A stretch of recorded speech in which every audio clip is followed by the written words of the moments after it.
হ্যাঁ বন্ধু, অনিতা রান্নাঘরে স্বাগত আপনাদের। তা স্বাগত জানিয়ে শুরু করছি আজকের রেসিপি। আজকের রেসিপি হচ্ছে কাঁকড়ার কষা। তা কড়াটা আমি বসিয়ে দিয়েছি, তেলটা যেহেতু ভালো করে না হলেই হয় না, তার জন্য। এবার আমি আলুটা ভেজে নেবো।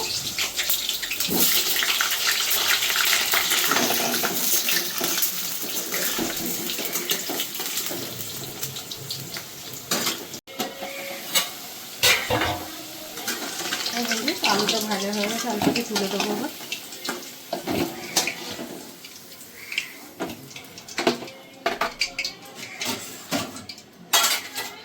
এবার ফোড়নে দেবো একটু জিরে,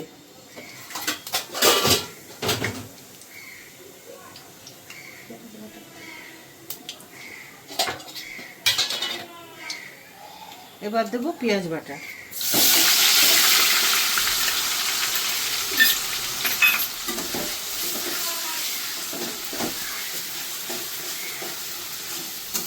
তো বন্ধু পেঁয়াজ বাটাটা 2 মিনিট একটু ভেজে নিই ভালো করে।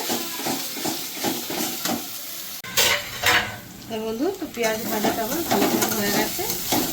এবার আমি দিয়ে দেবো এটাতে আর যা যা মশলা আছে তাই। বন্ধু, এটাতে দিয়েছি এই কাঁচা লঙ্কা, টমেটো আর আদা রসুন।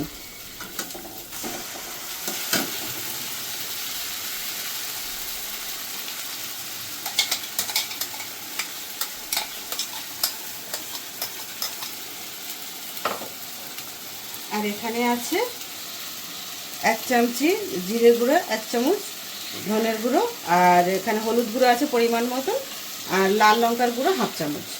এটাও আমি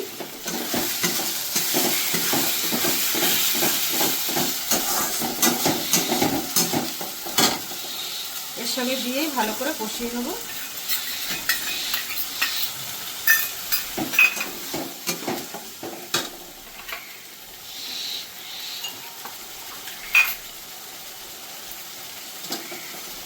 মশলাটা আমি 5 মিনিট একটু কষিয়ে নেবো ভালো করে, তারপরে আমি দেব কাঁকড়াটা।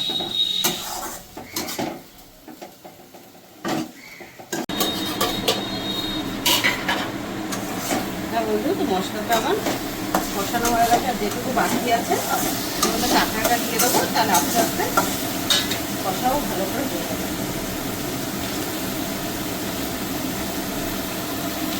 হ্যাঁ বন্ধু, তাই হচ্ছে কাঁকড়াটা কেটে একটু জলে রেখে দিতে হয়, আর নয়তো বলে এটা ভিতরের শ্বাসটা নাকি হয়ে যায়।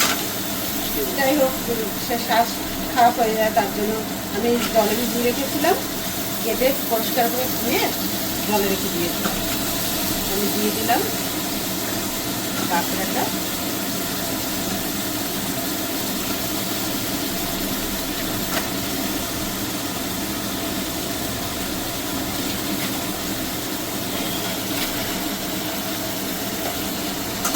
এবার মশলার সঙ্গে এটাকে ভালো করে একটু কষিয়ে দেবো। আর এটা হচ্ছে কাঁকড়ার ঘিটাকেও আমি এটার সঙ্গে দিয়ে দিলাম। ঝোলের সঙ্গে কাঁকড়ার ঘিটা দিলে ঝোলটা টেস্ট লাগে। আর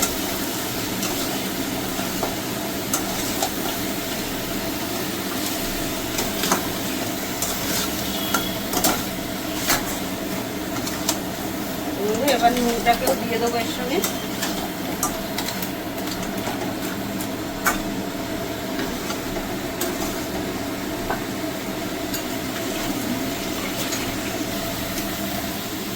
এবার দেবো পরিমাণ মতন নুন, তবে একটু কমই দিলাম, ধরো পরে আবার দেখি।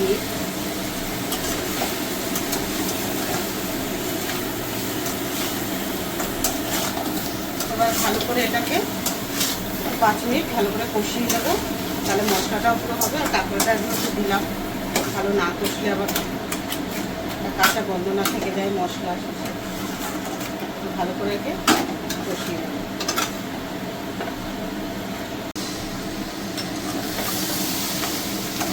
বন্ধু, তো মশলাটা ভালো করে হয়ে যাচ্ছে। এবার শুধু অল্প একটু জল দেবো, যেহেতু কষা করবো, একদম অল্প একটু জল দেবো। আর আমি তখন আলুটা দিতে ভুলে গেছিলাম কাঁকড়ার সঙ্গে, আমি পরে আলুটা দিয়ে দিয়েছি অল্প করে।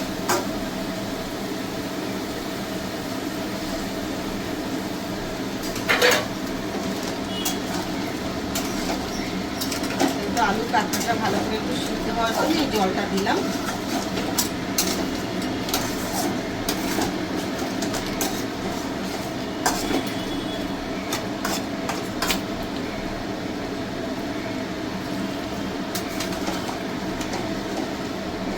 এবার এটার সঙ্গে একবারে গরম মশলাটাও দিয়ে দেবো।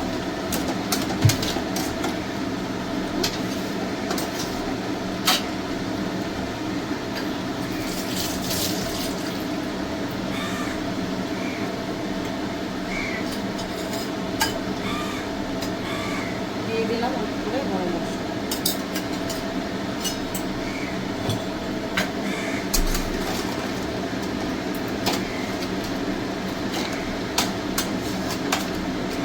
আমি ঢাকা দিয়ে দেবো, আলুটাও সিদ্ধ হয়ে যাবে, কাঁকড়াটা সিদ্ধ হওয়ার পরে। হ্যাঁ বন্ধু, আমার কাঁকড়ার কষা রেডি। আপনারাও এইভাবে করে খেয়ে দেখবেন, কাঁকড়ার কষা খুবই টেস্টি হয়। আর দেখলেন তো আমি কীভাবে করলাম কাঁকড়ার কষা, এইভাবে করেই আমার কাঁকড়ার কষা রেডি। এবার আমি এটাকে নামিয়ে নেব, গ্যাসটাকে বন্ধ করব।